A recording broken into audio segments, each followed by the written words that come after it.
Buenas noches, hijos de la luna. Bienvenidos a un capítulo más de El Grimorio de Rix. Si se están preguntando por qué están viendo este video en miércoles en vez del podcast semanal como ocurre normalmente, es porque hoy en México festejamos nuestro Día de la Independencia. Sé que me escuchan hijos de la luna de todas partes de Latinoamérica e incluso de España, así que para conmemorar esta fecha quiero compartir con ustedes 4 relatos y leyendas de terror de México. No te preocupes, no voy a mencionar ninguna de las que seguro ya conoces, como La Planchada, La Llorona ni nada por el estilo. Espero que disfrutes estas historias y les envío un abrazo a todos mis compatriotas y a quien también esté festejando hoy. También debo decirles que no se pierdan el podcast de este viernes, pues estaré abordando un tema que me han pedido muchísimo y que era tan extenso que mejor preferí hacerlo en ese formato. En fin, habiendo dicho esto, comencemos. Tlahuelpuchi. Ya he hablado de vampiros del mundo en otras ocasiones en este canal. El Upir en Rusia, el Strigoi en Rumania e incluso el Drog en Escandinavia y el Lobishome en Brasil. Pero hoy hablaremos de una criatura chupasangre muy antigua en nuestro país o que quizá conozcamos bajo otro nombre. Tlahuelpuchi, Tlahuelpochi o Tlahuelpochime es una entidad sobrenatural entre las creencias nahuas del altiplano, específicamente del estado de Tlaxcala. El Tlahuelpuchi corresponde a un ente femenino, aunque hay versiones que manejan que también existen los Tlahuelpuchis varones. Son una mezcla entre hechicero y vampiro, con la capacidad de convertirse en vapor, y que se alimenta de sangre humana y animal, específicamente de la sangre de los niños. La palabra Tlahuelpuchi proviene del náhuatl y significa sahumador luminoso. Sahumador es un vaso para quemar perfumes. Quizá esto haga referencia a que este ser posee la habilidad de transformarse en una bola de luz, un orbe o una bola de fuego, al igual que los vampiros de Brasil y las brujas del folclore mexicano. La leyenda de Tlahuelpuchi proviene de una leyenda azteca predecesora. Para los aztecas, los Tlahuelpuchis eran seres con los poderes de un nahual, esto es, la capacidad de tomar alguna forma animal o de vapor. Particularmente, se les asociaba con las luciérnagas y además también tenían la capacidad de convertirse en fuego o de escupirlo. Los Tlahuelpuchi son mujeres comunes a la vista de todos, a quienes los dioses les han concedido un don que algunas usan de manera maliciosa. Ellas se enteran de que son portadoras de este don al llegar a la pubertad, específicamente cuando tienen su primera menstruación. Ahí es cuando entran en contacto con el potencial de sus poderes. Con el tiempo y la práctica lograrán desarrollarlos por completo hasta finalmente dominar la técnica de convertirse en animales. Se dice que una vez que logran tomar la forma de un animal, se desprende de ellas una luminosidad que advierte su presencia. Aún hoy en día se puede oír el testimonio de muchas personas que dicen que han visto a aquellas luces alejarse y acercarse de sus viviendas y ocultarse detrás de los montes.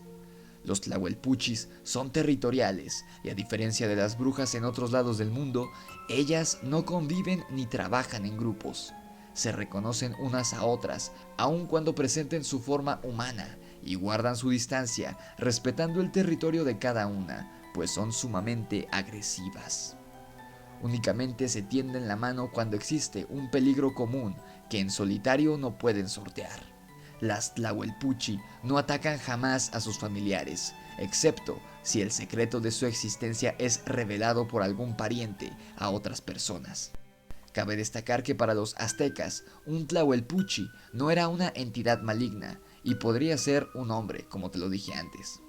La actual concepción se puede atribuir al mestizaje cultural con el folclore europeo y las creencias judeocristianas. Además de que quizá los españoles que buscaban evangelizar a los aztecas aprovechaban este tipo de mitos para infundirles miedo y que se volvieran hacia la religión católica. No por nada, los Tlahuelpuchi se alimentaban de sangre de bebés no bautizados, no de cualquier bebé. Y a menos que no te hayas dado cuenta, en el mito original yo no he mencionado en ningún momento que estas brujas seleccionaran a un bebé en específico para beber su sangre. Esto ya es un elemento que añadieron los españoles con el catolicismo.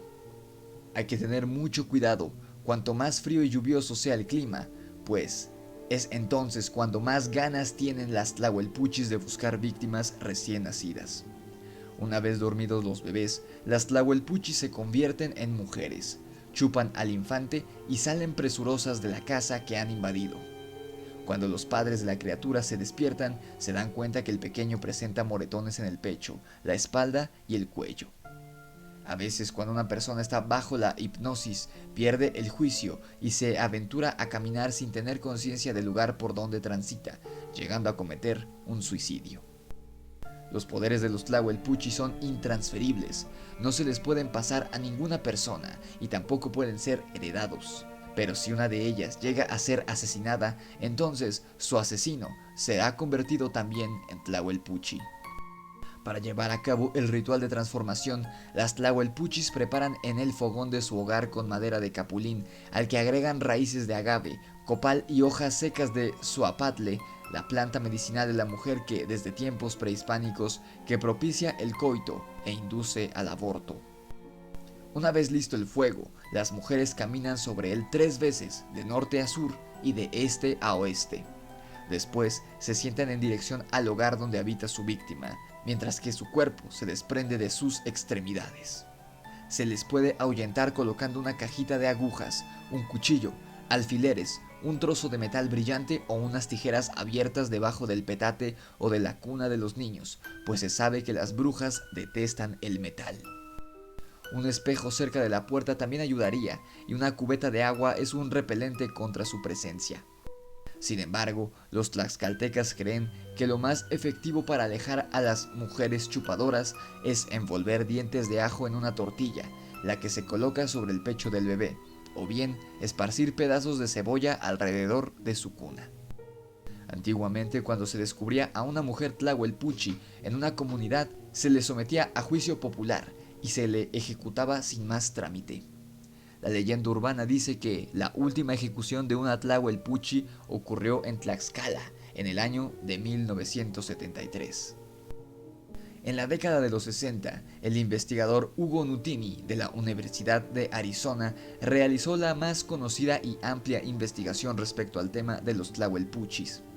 Él atribuyó la creencia en los tlahuelpuchis de los pueblos indígenas de Tlaxcala como una forma de explicar las muertes infantiles. Para él, las supuestas muertes atribuidas al tlahuelpuchi corresponderían a muertes accidentales por asfixia, infanticidios encubiertos y síndrome de muerte infantil o muerte de cuna. Según la leyenda, los tlahuelpuchis son mujeres en apariencia normales, que han sido víctimas de un tipo de maldición, o que practican una forma de magia negra, y esto les da diferentes poderes, los que pueden ser la capacidad de transformarse en animales, especialmente en aves, una habilidad que siempre se le ha atribuido a las brujas en nuestro país, hasta la fecha. Otro poder que se le atribuye a estos seres es el control mental, y supuestamente esto lo logra mediante una especie de vapor que induce en sus víctimas en estado de sopor. Seguramente habrás escuchado relatos, incluso de primera mano, de brujas que acechan a un bebé no bautizado por las noches, pues es una creencia sumamente popular en varios pueblos de México, incluso aún hoy en día, y hay infinidad de relatos en internet que así lo narran. Quizá el tiempo fue difuminando el nombre por el que nuestros ancestros llamaban a estas entidades femeninas, asesinas de bebés, pero ahora ya lo conoces. ¿Y tú? ¿Has tenido alguna experiencia con una bruja? Ronald McDonald. Un reportaje de un caso insólito de un payaso Ronald McDonald en una de las tiendas McDonald's en México, más específicamente en una sucursal de la ciudad de Cuernavaca. Ocurrió hace unos años y se volvió viral en varios sitios y foros de internet. Resulta que 2 individuos iban a tomarse una foto en la noche junto al payaso Ronald McDonald, de esos que estaban en las bancas afuera de los restaurantes para que los niños se tomaran fotos con ellos. Esto ocurrió a altas horas de la madrugada, cuando el lugar obviamente estaba cerrado y no había nadie cerca, salvo estas dos personas, dos amigos adolescentes que simplemente estaban buscando pasar un buen rato de ocio. Uno de ellos se sentó al lado del payaso en la banca, mientras el otro supuestamente tomaría la fotografía. El individuo sentado al lado del payaso de plástico dijo: «Estoy muy cansado». En ese instante, el payaso volteó a verlo, habló y dijo: «Yo también». El payaso de plástico bajó su pierna y el brazo de la banca, y el individuo sentado a su lado sufrió un infarto en el momento y falleció en el lugar. Mientras que el otro chico alcanzó a correr unos cuantos metros, el chico que relata este suceso, pero después cayó en un estado de coma. Las autoridades de México decidieron investigar este caso.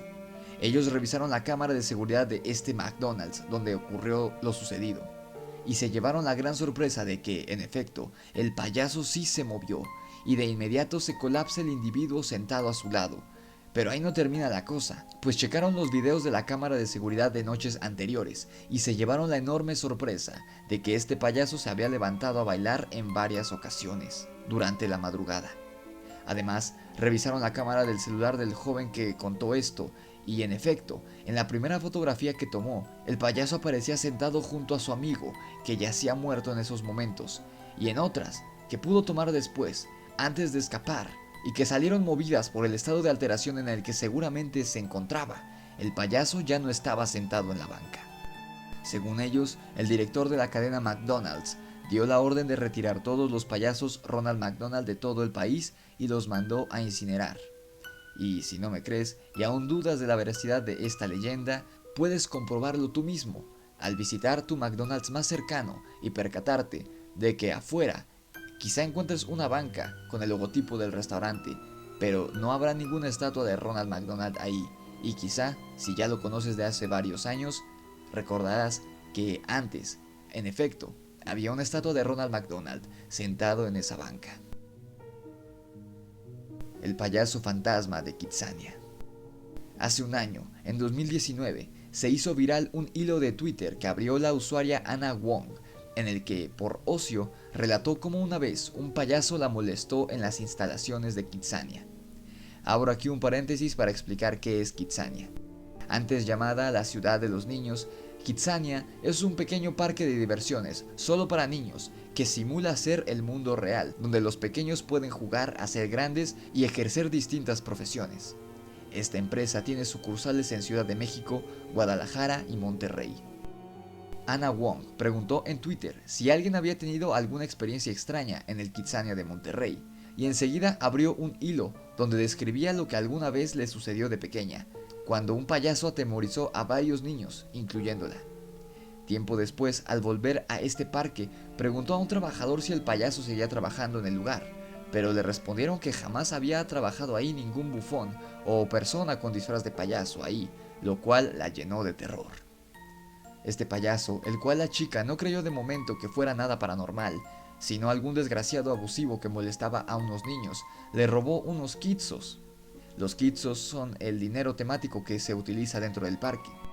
Ana escribió lo siguiente: «Me asusté mucho porque, pues, eran quetzos, no era dinero real. Para esto, encontré a mi mamá y le dije lo que pasó. En eso pasó una bola de niños, de 9 años aproximadamente, amigos de mi hermano, correteando al hombre payaso que me había atacado. Cuando fui arriba, me di cuenta de que se escondió en los tubos que hay arriba de la sección de Marinela. Cuando le pregunté a una señorita que trabajaba ahí, ella me respondió: llevo aquí trabajando bastante y nunca hemos contratado ningún payaso. Aquí no trabaja ni ha trabajado ninguno». Le describí lo que me pasó antes y me dijo que no, que ese hombre no trabajaba para la compañía, ni era parte del staff. Después de que se abriera este hilo, hubo varios usuarios de Monterrey que coincidieron en alguna experiencia con este famoso payaso, e incluso algunos que presumieron haber trabajado en el lugar, expresaron que escucharon muchas historias al respecto por parte de los niños e incluso los padres de familia. La usuaria Mus Sánchez escribió: «¿Cómo que no trabajan payasos ahí? Yo me acuerdo que de chiquita había uno que me andaba chingue y chingue a mí y a una amiga que nos metiéramos en la obra, y yo le empecé a gritar que no lo iba a hacer, y luego recuerdo que me amenazó con sacarme de Kitsania, así que me fui corriendo. Lisette Valdés escribió: viví toda mi vida engañada, creyendo que el payaso que me saludó en Kitsania trabajaba ahí. Yo me encontraba en los ductos de ventilación, en los falsos, en los que forman parte de los juegos del parque. Andaba en busca de mi hermano porque no lo encontraba y yo estaba sola ahí, obvio con un montón de miedo. Y ahora siento mucho más. ¿Tú qué crees que sea? ¿Un fantasma malvado que toma forma de payaso que solo los niños pueden ver? ¿O un pervertido o algún asesino con malas intenciones que se disfrazaba de payaso y entraba a Kitsania a buscar alguna víctima? El misterioso sepulcro de catedral. Nuestra catedral metropolitana guarda un pavoroso secreto que ha permanecido encerrado y sellado durante siglos dentro de un sarcófago de mármol blanco. ¿Quién está ahí enterrado? ¿Qué se oculta y para qué? ¿Qué es aquella cosa espantosa que llenó de terror a quienes en 1629 lo descubrieron? En esta leyenda descubriremos lo sucedido. La primera catedral se construyó en 1521 por mandato y bajo la dirección de Hernán Cortés. Fue edificada sobre el templo azteca del dios Huitzilopochtli. Posteriormente, en el año de 1536, conforme la colonia creció y los indígenas conversos se multiplicaban, nació la necesidad de ampliarla, derribando la edificada por el conquistador. Durante su construcción, los frailes franciscanos vivieron ahí en habitaciones improvisadas, techadas solamente con tejas. En el año de 1629 ocurrió una terrible inundación que anegó la catedral en construcción y también la sacristía, y fue entonces cuando los frailes Tomás de Salazar y Miguel de Aviña descubrieron el sarcófago. Los frailes avisaron de este hallazgo al Padre Superior, quien no supo qué hacer con aquel misterioso sarcófago, pues las aguas de la inundación no permitían maniobrarlo, así que lo movieron a un lugar donde solo quedaba el lodo producido por el agua. Así pasaron los días, hasta que las aguas bajaron de nivel, y entonces el Padre Superior preguntó a los frailes Tomás y Miguel si recordaban el lugar exacto en donde inicialmente lo habían encontrado. Los frailes contestaron que era imposible saberlo, ya que el agua impedía reconocer el terreno. El Padre Superior ordenó a los frailes que limpiaran el sarcófago, para así poder averiguar el nombre del difunto que se encontraba dentro y la fecha en que había muerto. Cuando estuvo limpio, no se encontró ningún dato. Pero mientras los dos frailes lo limpiaban, Fray Miguel hizo un descubrimiento, al cual no dio importancia en ese momento. Se dio cuenta que la parte baja del hábito de Fray Tomás presentaba una rotura, algo así como un desgarre, como si alguien lo hubiera arrancado. Fray Tomás pensó que posiblemente aquel desgarre se lo produjo con un clavo de los muchos que había en la construcción, pero de pronto recordó que cuando terminó de limpiar el sarcófago, se sentó sobre él a descansar y sintió como si alguien le hubiese jalado el hábito.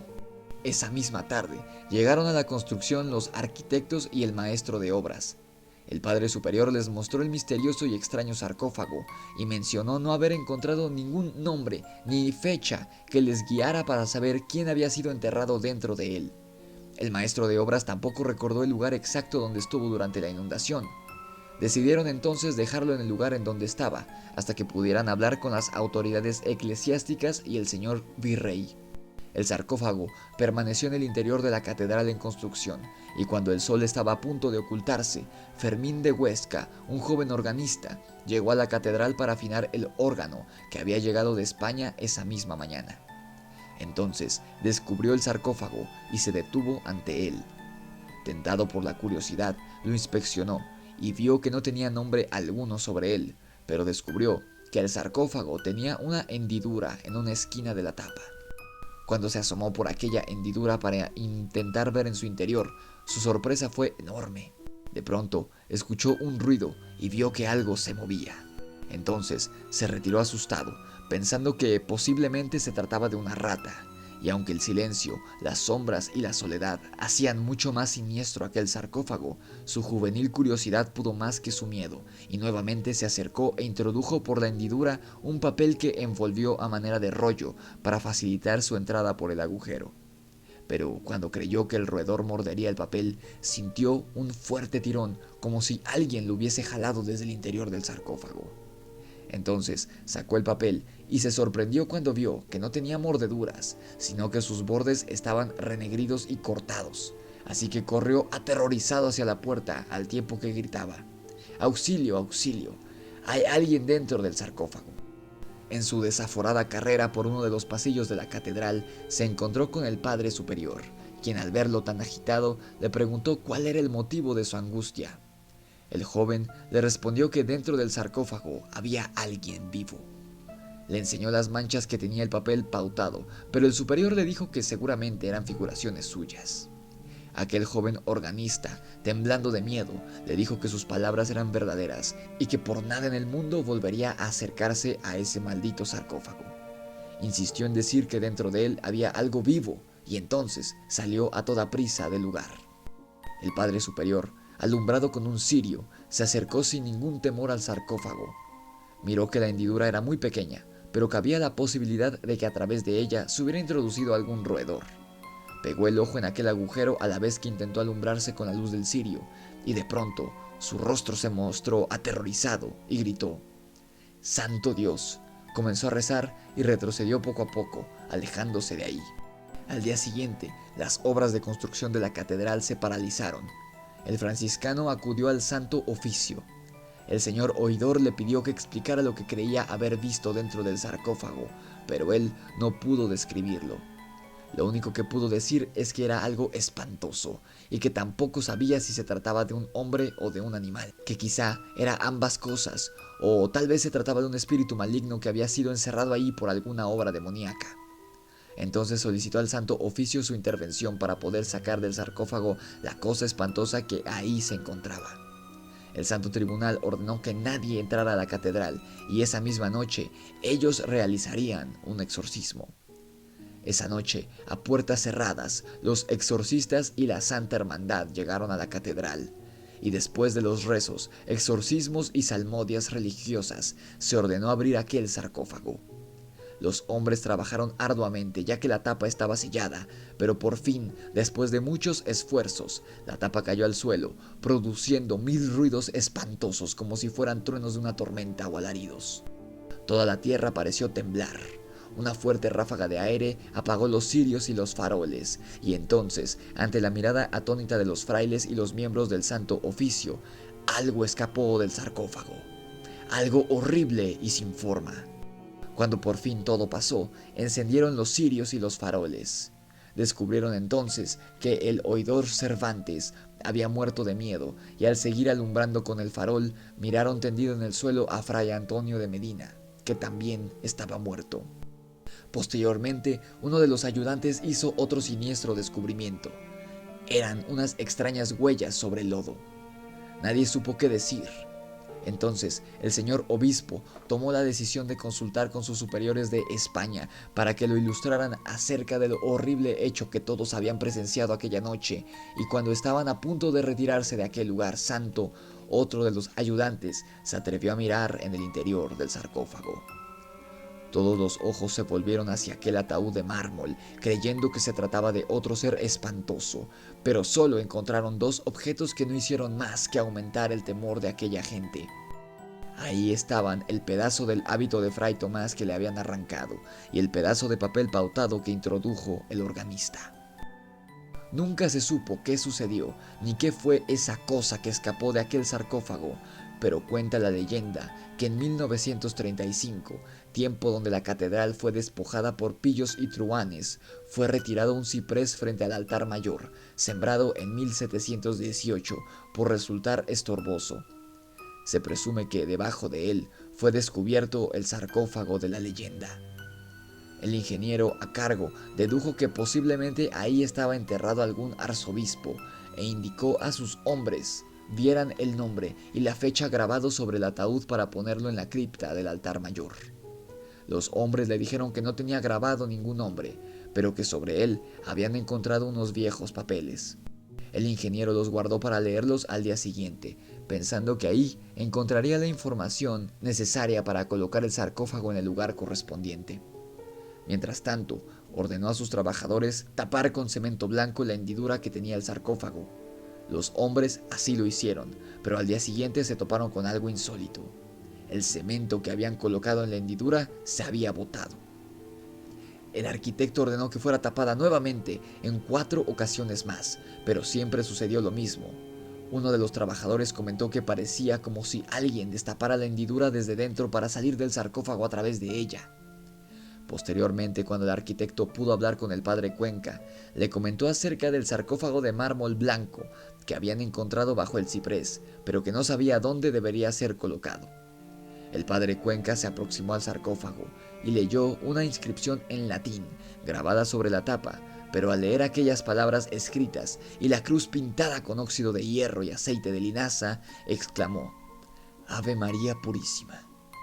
La inscripción decía: Ibi cubabit lamia, una cita de la Vulgata, libro de Isaías, capítulo 34. Sin dar explicación alguna, le dijo al arquitecto que dejara el sarcófago donde estaba, ya que debería consultar con sus superiores para obtener instrucciones precisas de qué se debería hacer al respecto con ese maldito sarcófago. Y es que esta enigmática frase, traducida al latín, diría lo siguiente: aquí yace un vampiro.